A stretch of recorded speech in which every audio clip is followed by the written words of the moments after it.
Okay, so the next talk is going to be onboarding Bitcoin and Lightning developers with Will Clark, Gloria Zhao.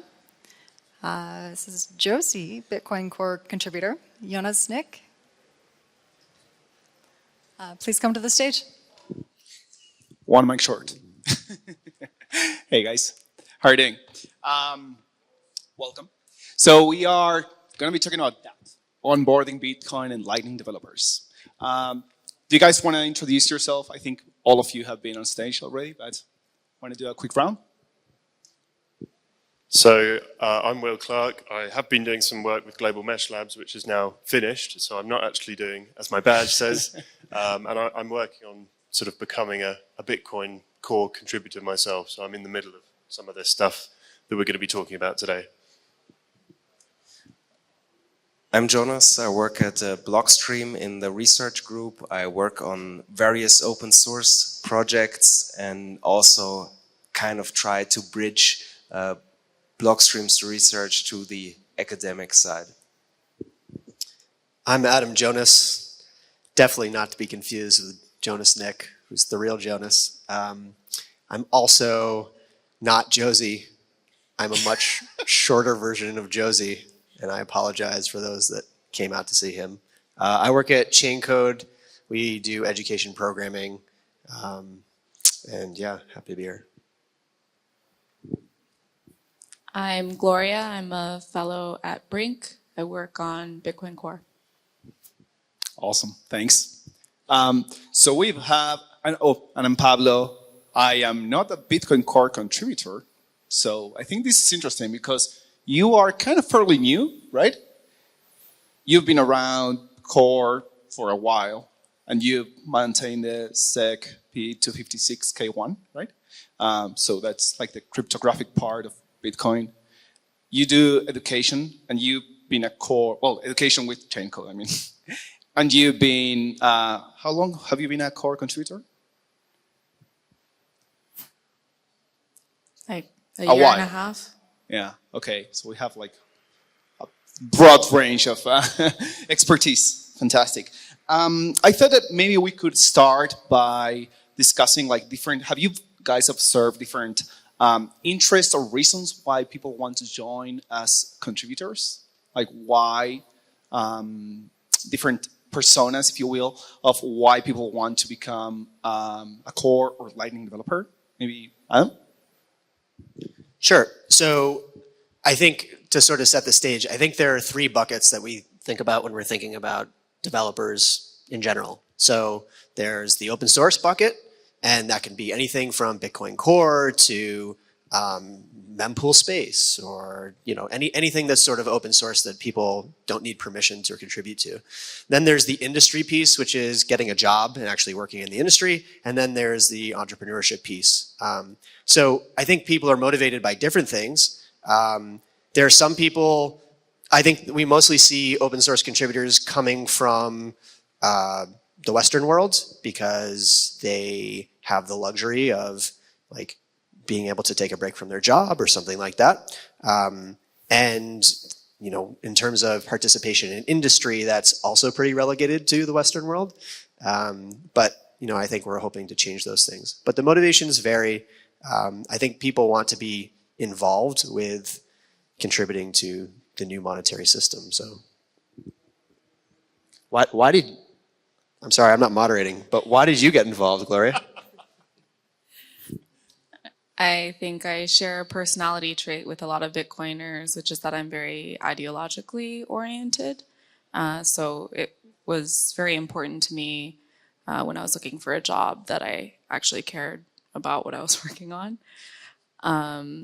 But I think what really put the nail in the coffin for me in Bitcoin was it's fun on a day-to-day. It's just very interesting. It didn't take very long after like cloning the Bitcoin Core repo, where like every day I have two feelings. One is, oh my God, this is so beautiful. Like this is everything I was learning about in school. And then the other feeling is, oh my God, this is disgusting. We need to fix this.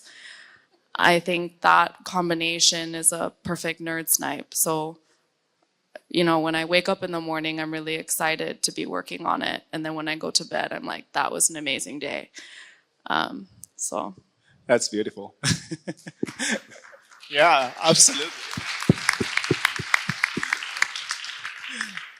And do you guys see with these different persona, these different archetypes, is their path to get there different? Or is it the same and it doesn't matter where you're headed and you just have to go through the same path? Maybe Adam? I'm guessing that you are the most exposed to this. I don't want to do the most talking though. Yes, there are very different paths, and I think we are trying to figure out what a more clear path would be. So I think we don't do a lot of teaching of code. Like in the very beginning, you sort of have to arrive in this ecosystem understanding what code is, because this is very complicated stuff. And so I have seen some educational initiatives try to teach Bitcoin through, or try to teach coding through Bitcoin. I think you sort of muddle the message. And so for coming into open source, like, you know, you start with very scalable things like books, and then you start moving down the chain on moving into things that are more personalized, including like Blockstream internships and things like that. For the industry, the bar is a little bit lower.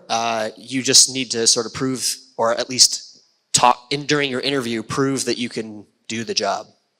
And then people hire you because they need you to build virtual stuff. So yeah, I think there's two different paths. Sounds like a fake it till you make it for the industry. That's the official advice. Okay, sounds good. Yeah, go ahead. I would like to add one persona, which is, I hinted at it earlier, because I think it's also important, and these are PhD students or postdocs who are doing research at universities, developing proof of concepts, or also doing research on the things that we want to eventually develop. And there the path often is that as PhD students, they have relatively short-term incentives, writing papers and publishing papers and then heading over to the next project. And I think that's why they don't see the value of doing research on Bitcoin at first. They rather would like to explore separate systems. And what I've experienced is that over time, sometimes naturally, because they see, okay, there have been so many things, most of them haven't worked out, Bitcoin is still there, it might make a lot of sense if I focus my career more on Bitcoin. And I think this is another path that is also relatively frequent in the academic world, at least. Do you think that we are, when it comes to academia, that Bitcoin has the stage that it should? As in, aren't other projects getting more attention and mindshare?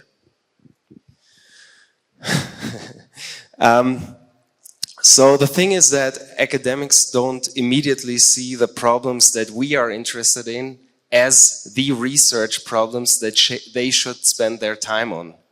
Like, I remember being at a conference one time, and a professor asked Peter Weller, why are you interested in these Schnorr signatures and not like fixing Bitcoin from the ground up as they perceived it by moving to proof of stake, right? So that's just a thing that isn't really, I mean, back then, that was 3 years ago, but I don't think it has changed much. I think it is changing, but still there's this general idea that Bitcoin is kind of, that's it, it's finalized. There are some people who do a lot of good research on layer 2s, but I think there's also a lot of potential in this space. Is this the path you took? No. Out of curiosity. What are some general resources, like the main resources So I'm looking at you again. I'm gonna bounce that to Will, because Will is working on some of those resources. Yeah, well, as Josie, alluded to in his talk yesterday, Chain Code have a whole series of fantastic residency and remote learning seminars, which people can, aspiring developers can use to boost their knowledge. But currently, there's still a little bit of a gap, perhaps, between completing one of these seminars and actually getting into the Bitcoin or some of these, Lightning implementation code bases and understanding how they all work, because they're big. Some parts of them are pretty monolithic still, and some things have been broken out. And it's just about teaching these new developers how all of these pieces fit together. And then from there on, where do you start? What should your first pull request be? How do you get involved with the community? And we're trying to work on some resources now, specifically to fill that gap between, I know about Bitcoin, the protocol, I've got some level of understanding, and now I want to contribute. How do I go? So hopefully there'll be some more resources on that scene. I guess another piece would be the PR Review Club, which John runs. It's a weekly review club. It's on IRC. Everybody reviews the code, and then they show up in IRC and talk about it. And he's been doing it now for 2.5 years. He's taken, I think, 2 weeks off. So it's a very reliable thing to get involved. It's specifically Bitcoin Core. I don't see that popping up with other projects.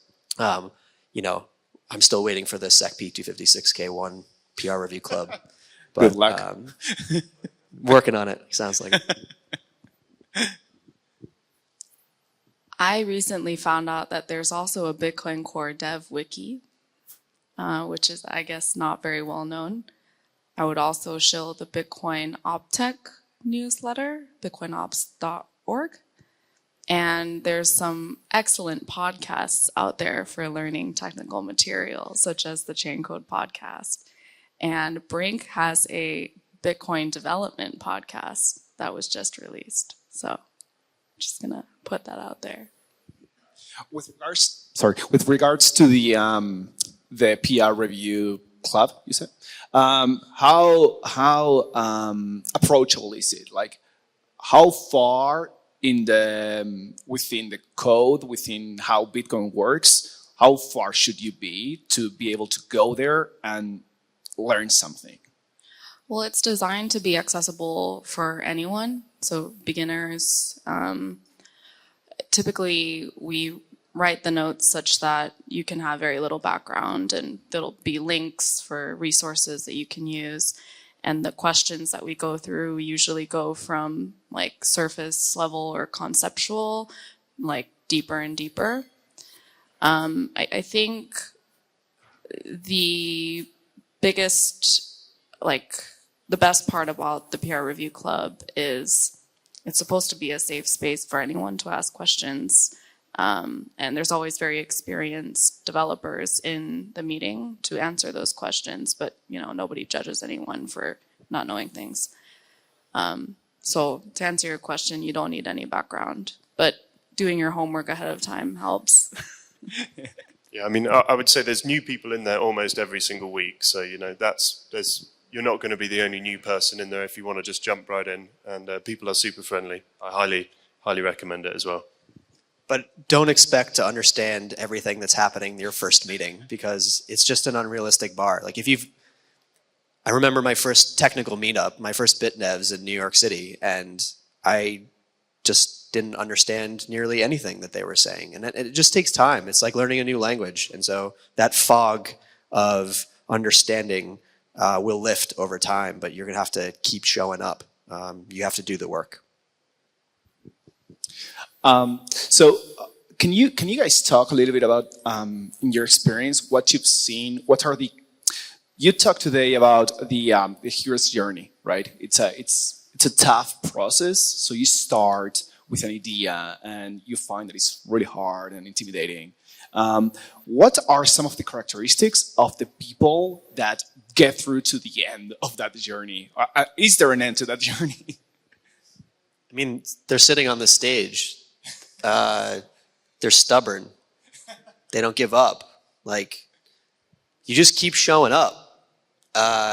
This is really hard. I mean, to imagine that you're just going to learn this the first pass, like, it's not realistic. So you just have to keep showing up, and eventually the fog will lift. But the hero's journey is that you get beaten down every time you learn something new, and then you get back up and you go back and take another shot. Perhaps also important to note that the Bitcoin network is a huge thing with many, many different components, and perhaps it's not the greatest strategy to try to understand everything at the same time very deeply, but rather focus on very specific aspects and then go deeper and deeper on that side and then broaden your things. But Bitcoin, even Bitcoin Core, that's such a big thing. It's so specialized already that very few people, I would say, understand most of it. So let curiosity be your guide. Like, find what's something that's interesting that you can dig into and that will motivate you to come back tomorrow. And so, yeah, I think that's really good advice. Or, you know, in talking with Will and Gloria going through this process, like, you know, Gloria was coming out of school and had been working with C++, but you sort of have to relearn C++, or at least learn Bitcoin Core C++ in order to be, you know, a valuable contributor. And so you just have to chip away at it from a lot of different angles. And she was reading. Let me show Gloria for a second.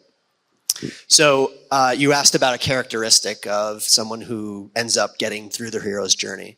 And I met Gloria about 2 years, almost 3 years ago now. And when she decided that she was going to be a Bitcoin Core contributor, it was just before the summer had started, and she had gotten an internship at Google. So she's working on an open source project in Google. Like, you know, that's the pinnacle of a college senior. Like, that's what everybody's going for. But she really wanted to work on Bitcoin Core. So she would wake up at 5 o'clock in the morning, put in her, you know, hours, her 4 hours or whatever it might be, and then do her regular day job, and then put in more time on Bitcoin Core, and then go to sleep, wake up, and do the same thing. And she'd do it on the weekends, and she just wouldn't stop. And you see someone with that kind of engine, and you just know eventually they're just going to figure it out. And she did. And we're glad to have her. We're lucky to have her. But that's what it takes. It takes someone with an engine.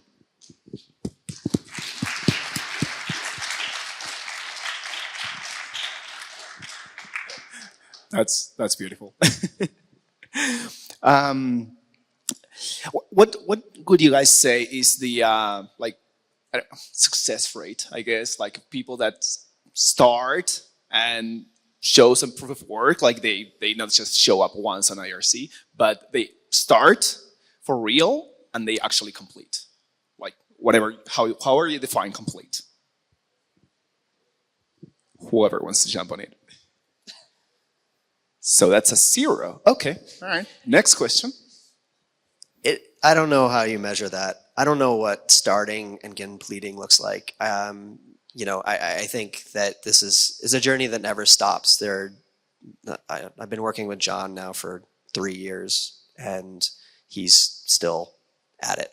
Like, you're a Bitcoin Core contributor, you're a SEC P256K contributor. Like, the learning never stops, and that's the awesome part about all of this. Like, I mean, I work with Peter Wella. Like, he never stops. It doesn't end, and the people who are the most valuable continue to be curious about this space and continue to find problems to solve. And, you know, watching someone like Peter, he needs like an entire team to just do the stuff that's in his head. You know, I think that's what's so great about this, as in, you will not get bored ever, but there's no end. And the start is, you just decide that you're going to do it. And sometimes life gets in the way. Sometimes, you're going to have, your job's going to get busy, or your friend is going to need you to work on a startup and people take a break.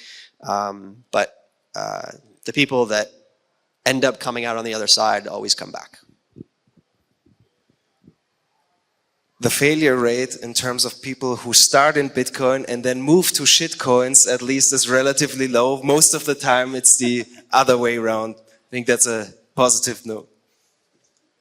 Is that so? Is that developers that were on shitcoins coming into Bitcoin? It happens, I guess, at least in my experience, more often than from Bitcoin to shitcoins. They're more flexible. Is there any ritual for like repent or something like that? I don't know. You don't look in the history of people, right? Too much. If you dig too deep, you will always find dirt. Actually, this is a good jumping. It's one of the last questions that I had, but I think this is a good segue. Segue, not segue.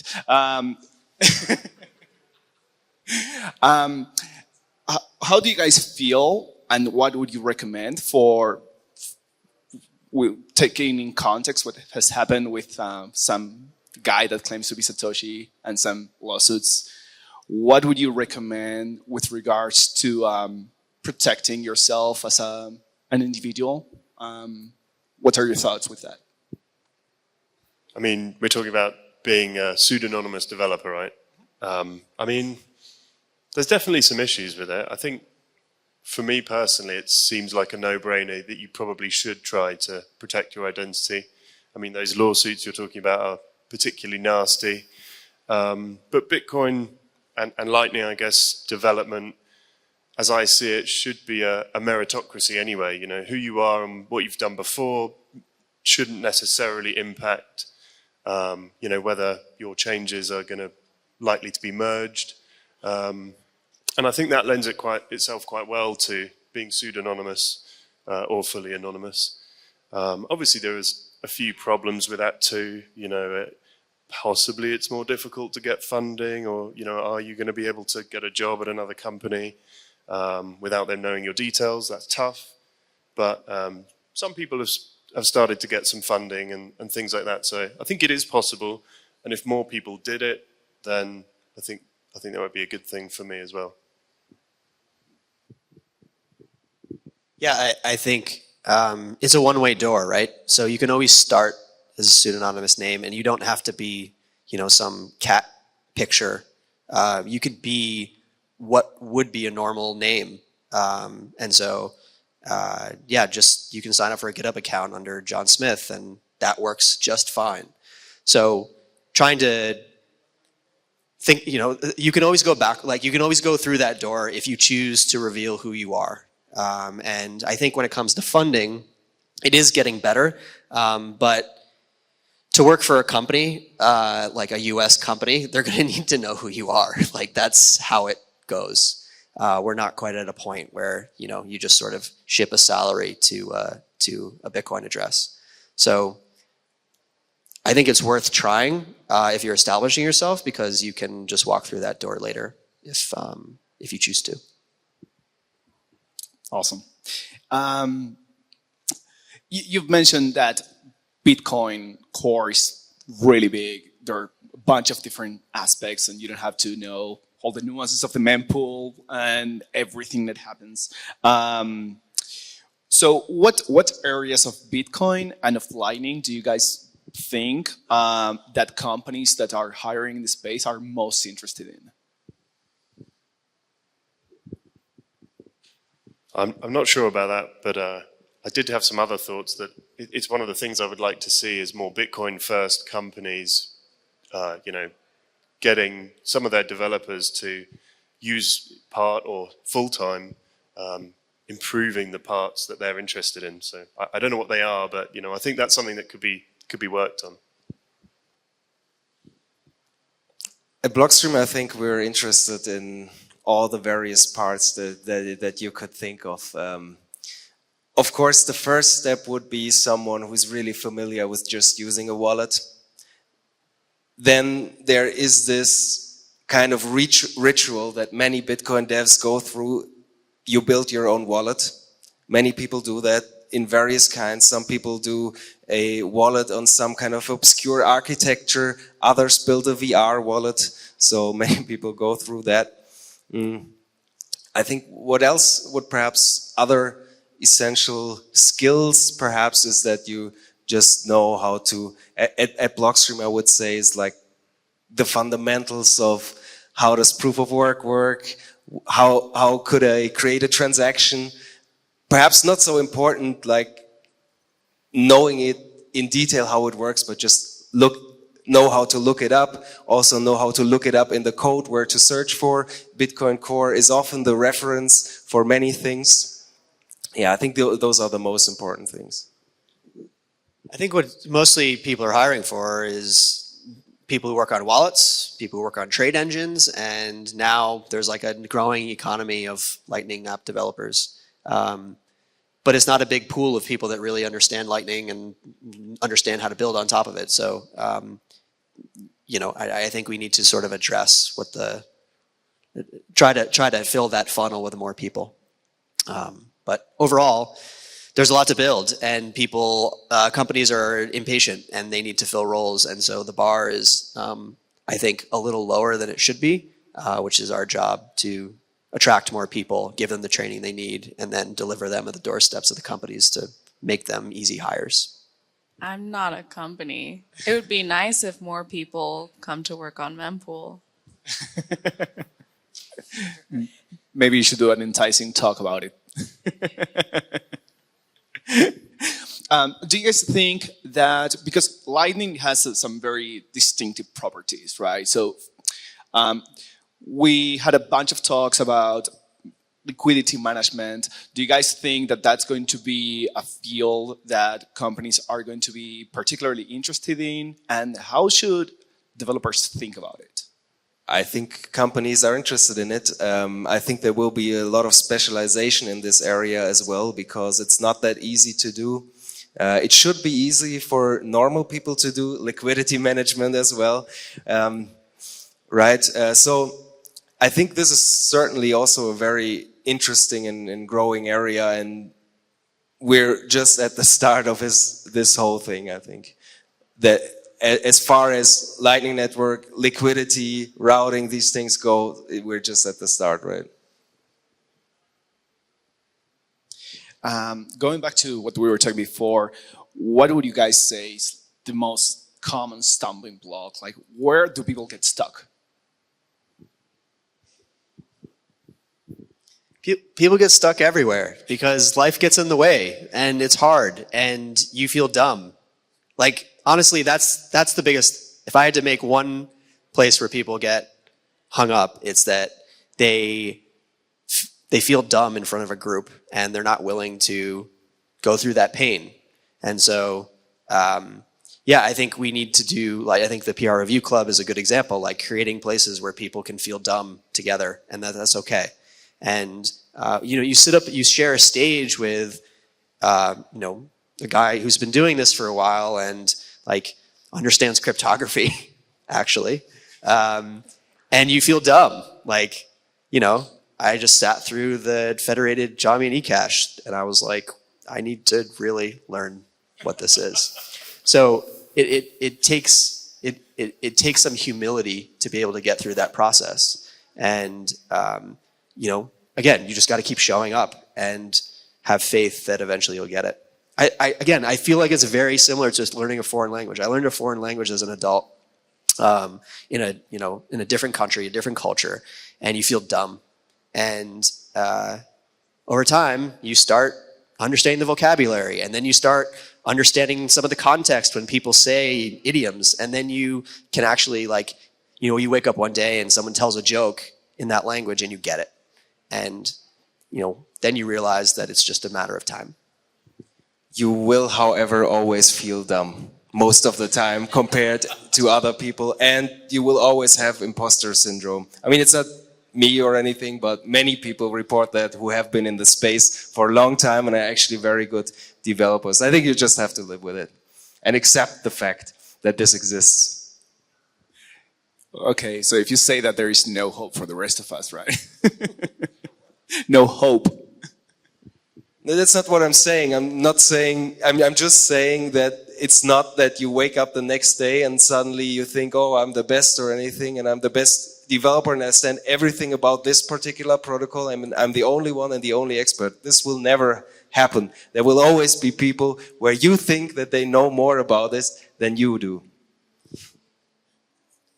Yeah, I think you want people that have that humility working on this project, because otherwise people get cocky and they make mistakes. And, you look around at the rest of, you look around at other projects, I'll say, and people get cocky and stuff's going to break.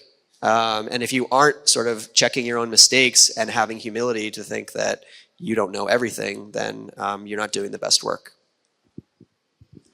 I mean, I think one of the other areas is, where do you start? What do you do as your first move? How do you get over the starting line? And definitely one, not the only way, but one good way to do this, which also happens to be one of the main bottlenecks in a lot of these projects, is get involved with reviewing pull requests. Developers, I think, often have this desire to create new code. You want to write new features and, get your satisfaction from implementing something, but you can learn a lot from doing reviews. You can, you often gain a little bit of context into that specific area. Why are these changes being made? Why was it originally like this, and why are we changing it? And yeah, that burden of review is often cited as a sort of blocker for those experienced people to get on with doing what they want to do. And yeah, I just think it's a really good way to learn. So basically, I just heard of Bitcoin, I'm here to fix it. Getting over there, right? Okay. So we've been talking a lot about how hard it is, how painful it is, how humbling it is. What can developers that are thinking about starting or have started, they are in the midst of it, what can they keep in their mind as their guiding star? What should they keep in mind? You got it, Gloria.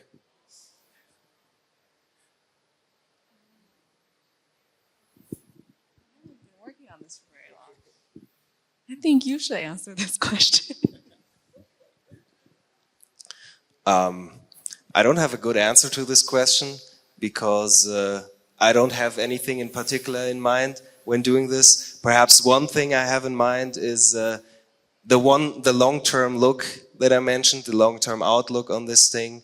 This is going to be around for a long time, so it makes sense to invest your time in it, and it changes people's lives. Perhaps not directly. It's a very indirect way, of course, to influence things, but I think the chances are good that it works, and yeah. Yeah, and I think coming back to what Jonas said earlier, most Bitcoiners I talk to are just super interested in Bitcoin personally. They want to think about it all the time. You're weaving it into conversation. You want to work on it. And, I don't know, perhaps if you've got a desire to keep learning about it continuously, then I think you'll be good. Like Jonas says, keep putting the work in and, you'll get there. Okay. I think it's about imagining the type of world that you want to live in and recognizing that it's not going to happen unless you make it happen. Like, I want to live in a world where anyone can pay anyone, where big banks and companies and governments cannot just arbitrarily censor people. I want to live in a world where when you like something that someone creates, you pay them directly with money instead of waiting for an intermediary to come in and seek rent from both of you. Like, I don't know, I'm not, we don't want to wait for someone to build that for us. Perhaps another guiding principle now that I'm just thinking about it, at some point you will take responsibility, and especially or for example in the open source world, and also in the job, of course, it means doing a lot of things in your spare time, for example, that you probably don't want to do. So that's, I think, one of the key things that many developers are also really driven by just this sense of duty, right? Because that's their part of the code. They want to improve it. They see other people's pull requests. They need to review it. There are a lot of things that when you start working in this space and you have this kind of idealistic outlook, perhaps, that you really want to make this work and you get this sense of duty.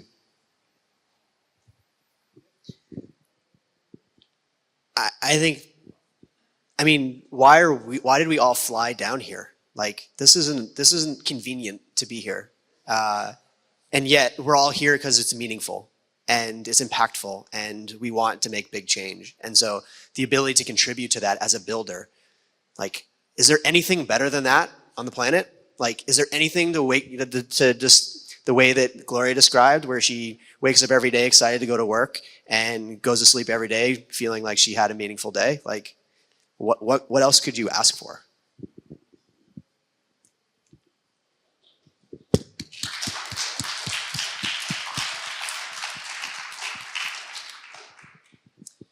How do you guys think, I'm guessing most of you, like myself, would get like a bunch of spam from recruiters with like horrible pitches. How do you guys think that companies in the space should, or that want to launch a project in the space, should approach developers in a way that is meaningful for them? The Blockstream approach to this apparently which is apparently working, which is to build this kind of image of being a cypherpunk company that is really, whose future is completely aligned with Bitcoin's future. And also who's investing a lot in open source projects. And that, on the other hand, attracts a lot of people who start contributing in their spare time or who see Blockstream as something that they would want to work at. I think this is something that really helps Blockstream right now to get applicants for the job postings. So I actually do quite a bit of recruiting, but it's mostly for open source developers, not to necessarily work at Chaincode, but just to work on the project, or I think the project, Bitcoin Core, related technology, protocol stuff.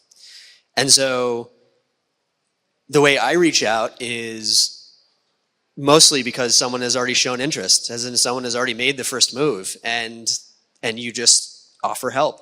Like, how can we be helpful? How can we be helpful? Now, Chaincode's a little bit different, and I think a little bit unique, but something I've started to do when recruiters send me emails is I take the call, and then one of the first questions I ask is like, what are you doing for the ecosystem? And I've had some meaningful conversations with recruiters, trying to help them understand that their approach is a waste of their time if they're actually looking for the kind of people that they want to hire, and if they went about it in a way where they actually were helping the ecosystem as opposed to trying to extract from the ecosystem, that they'd be more successful. So if you're a company and you have a budget for recruiting, you probably have a budget to work on open source or something like that. So take your marketing budget and put it towards something that will actually make things better, please.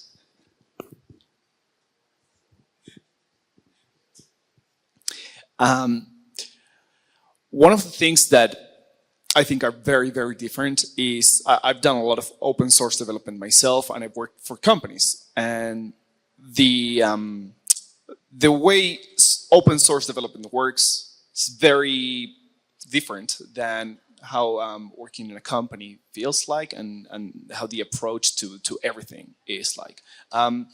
Can you guys talk a little bit about how someone that has worked for companies their whole life, what to expect going into open source development?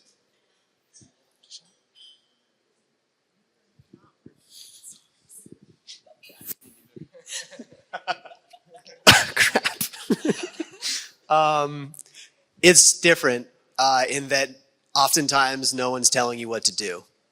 So that's the big change is when you work for a company, there's a hierarchy and a structure. You get orders from on high. Here's business makes decisions, and then that gets filtered down through layers, and eventually it reaches the frontline developer who's told it's broken up into smaller features, and they go and implement it.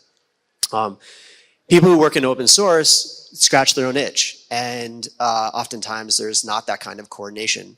And so you go after the things that are important to you, you go after the things that are meaningful to you, and that can feel very scary when no one's telling you what to do because you don't know what to do. And so I think we actually have examples of people working in open source and deciding that they wanted to go work in a company because they didn't feel comfortable in that murkiness of feeling like they were productive.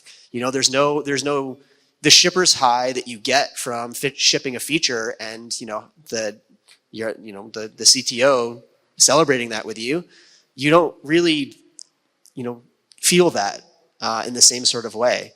And so it may not, open source may not be right for you. That's okay. You can still contribute to the space in meaningful ways.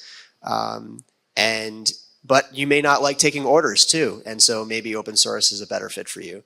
I think it comes down to your personality and comes down to your mindset. I thought about leaving some time for questions from the audience. So if you guys want to talk about something before we open for questions, something we didn't touch on. Yeah, good. We don't have any more mics, right? No.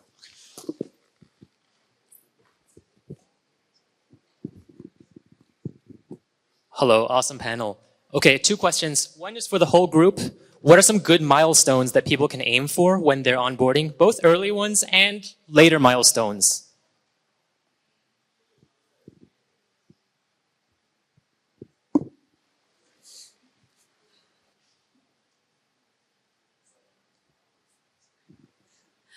For me, it was the day when I was wondering how something worked in Bitcoin, and instead of going on Stack Exchange or Googling, I just looked for it in the code. And after hitting that, it's just like full speed ahead, because you never need anyone to learn.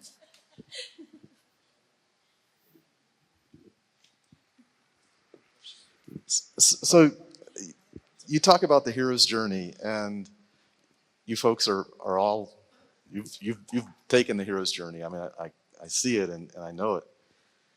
What about for normal people? Like you focused on, and I'm glad you're doing it. I'm glad you're cultivating those heroes. I'm so glad you are. But there's a whole lot of other folks who are not going to be able to take that journey because of where they are in life, because of whatever, but we need them. And I don't know whether it's like maybe we're just not, the product, the ecosystem is not mature enough yet to be able to take advantage of the normal folks, or is it that we need to pivot the ecosystem to make it be more accessible and use, and so we can use those normal folks. Does that make sense? It's a great question. Well, go ahead. Yeah, I mean, I think certainly for Bitcoin Core and some of the other projects, there is a bit of I think it's a misconception that it's all super technical and you need to be incredibly specialized and incredibly good at something to contribute, but it's not the case. There's a ton of there's a ton of work that needs to be done that's doesn't require you to be a cryptography expert or a mempool expert. So I think there's stuff for everyone to jump into, really, and it's just about getting a journey started and getting involved. Everyone's a hero. I don't I can't code for beans, like I am not good at developing. And so I've chosen a different path because that's how I can contribute.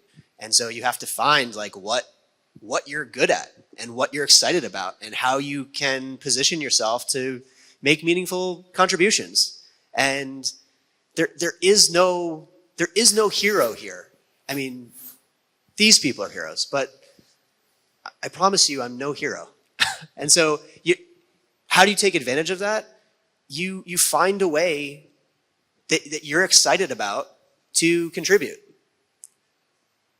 That's it. Like, I'm happy to talk to you about who you are and how do you contribute? I'm not just thinking about myself, but I'm using myself as an example. I mean, there are folks out there that we need that are never going to get passionate, right? I mean, I don't want those people. But we need them. No, I don't think we do. I really disagree with you. I think what's exciting about, my wife is calling me a lot right now, I'm sorry. I think what's exciting about this space is that we just flew thousands of miles to come to a country because they made a Bitcoin law. Like, that's what we need, because one of those people can do 10 times the work of someone who's just clocking in.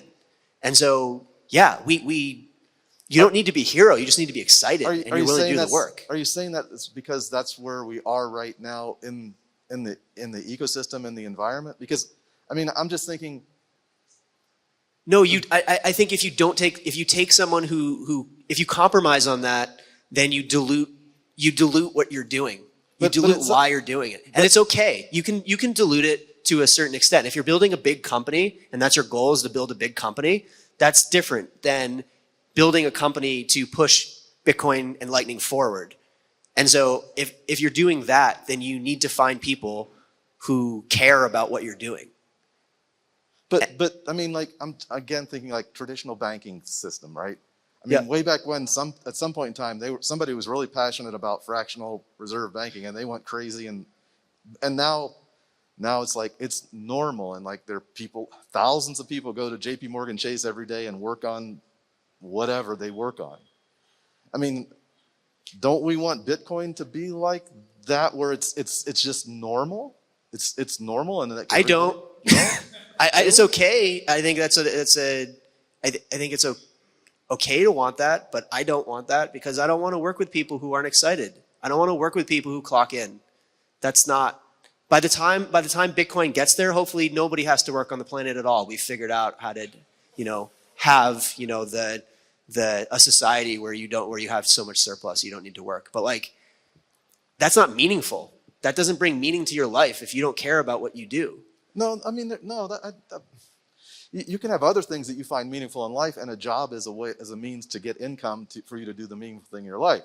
And there's nothing wrong with that. I mean, that's not me, but there's nothing wrong with those people. We need those people to do the drudge work, whatever, to integrate it in with the cash registers, to whatever. We need those people. I mean, I just disagree. That's okay. Can I ask my second question now? Second question is, how can someone who didn't do a PhD get involved with the research side? I don't have a PhD, and I'm on the research side. How does it work?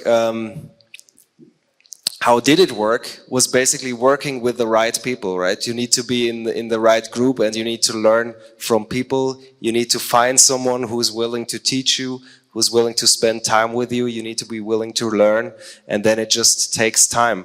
But really, I learned all the things from other people, right? Who really took in the time to do that, who knew more in this specific area than I did.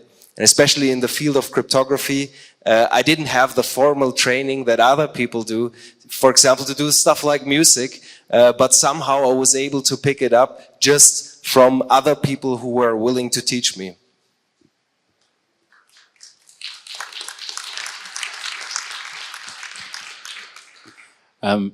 So you've been talking about onboarding. You obviously all care about getting more more developers into the Bitcoin and Lightning ecosystem.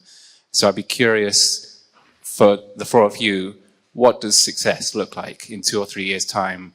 What does the Bitcoin and Lightning developer ecosystem look like?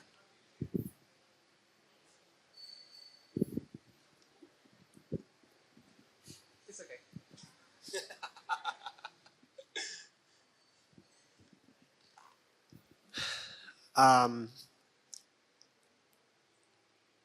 I don't have like a snappy answer. It's I think we are at a point where we are just so desperately looking for people that are willing to do the work that it's that it consumes me. In 2 to 3 years' time, I hope that, and it is happening. I think you find people who are attracted to this kind of work, and they are start doing it themselves. And success looks like that the community has taken this over, and there's a flywheel effect where people who go through and someone helped them, they then help the next group, and that group gets larger and larger. And so in success in 2 to 3 years looks like there's just a big base of teachers and mentors and a whole like decentralized onboarding path for your local community or your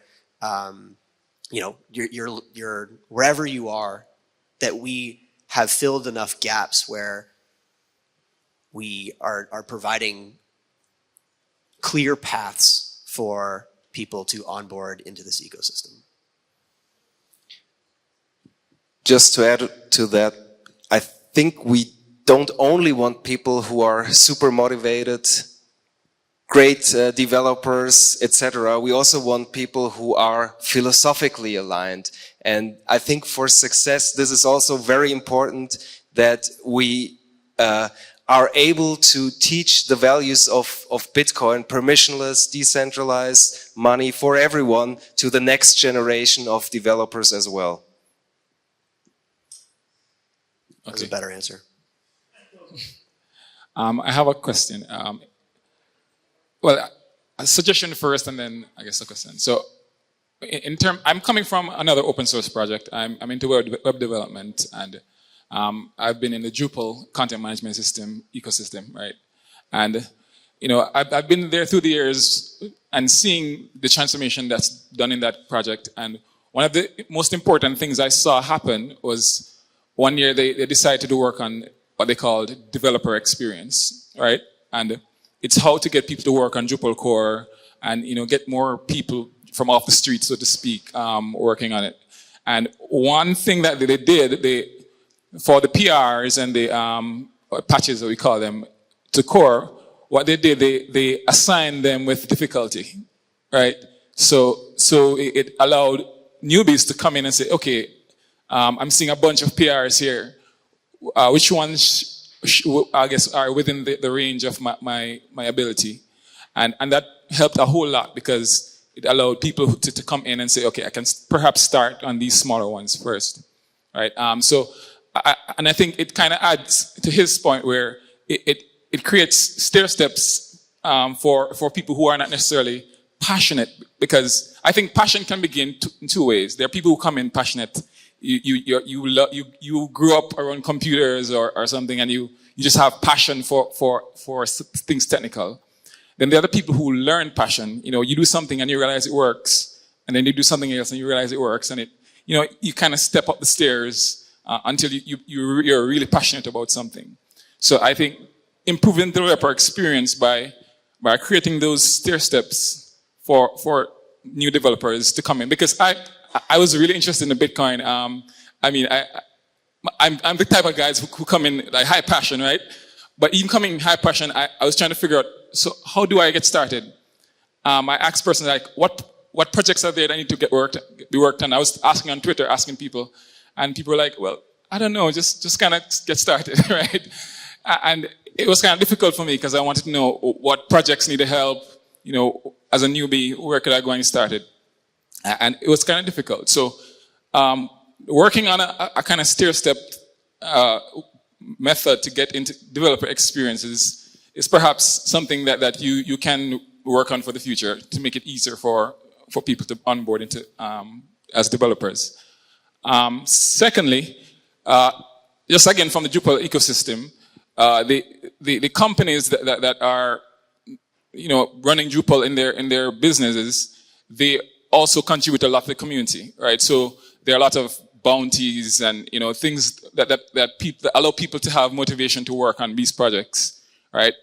I'm in the Caribbean, and most of the guys around me, they're not going to work on open source projects because a lot of them just want to get food, right? The priority, they don't have the free time to go and work and stuff, right? And you just want something so you can pay your bills and whatever. And after you start making good money as a developer or whatever, then you have the spare time to start working on open source projects and so on. So, but if they're bounties, bounties could be 1,000 sats. I mean, it's just a kind of, motivation to allow people to get started. And then there might be bigger problems with larger bounties. So companies who are working and benefiting Blockstream or whoever could perhaps set bounties on different issues and tell the developer community about these issues and have them work on it as well. So there's just 2 suggestions I have. Can I maybe add to that real briefly? Or, so yeah, I wanted to pick up my neighbor and what they're saying about the heroes and stuff. And I read onboarding Bitcoin and Lightning developers, not Bitcoin Core developers. And I think it's pretty dangerous to idolize the Bitcoin Core and Lightning and all the super hard things, because there's so many super small projects where 1 or 2 people are working on. And I think the people that work on those projects would be way more passionate to teach new people to work with them on their very small projects. And they're usually way lower barrier to entry. And I think it would be really great if there's more resources for people to find those smaller projects and not want to work on Core or want to work on Lightning, because those projects are freaking hard and most developers will never work on them or don't have to work on them because it's hard. So maybe like a mailing list or a newsletter where smaller projects can like announce new things that they built or something like that, where then you can look at smaller projects, web projects, point of sale projects, hardware projects, like smaller things, lower barrier of entry.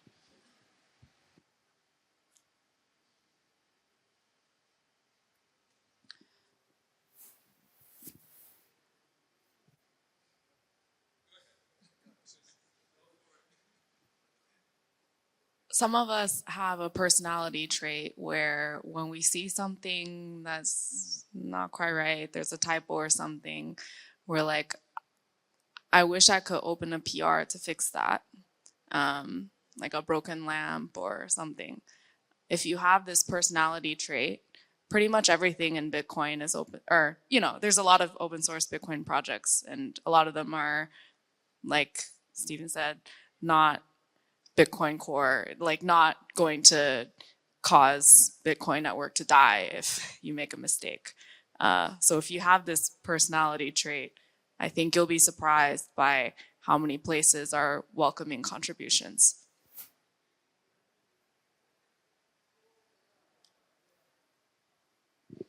Okay, I think that's time. So if we don't have any more questions, we'll wrap it up. All right. Thanks, guys.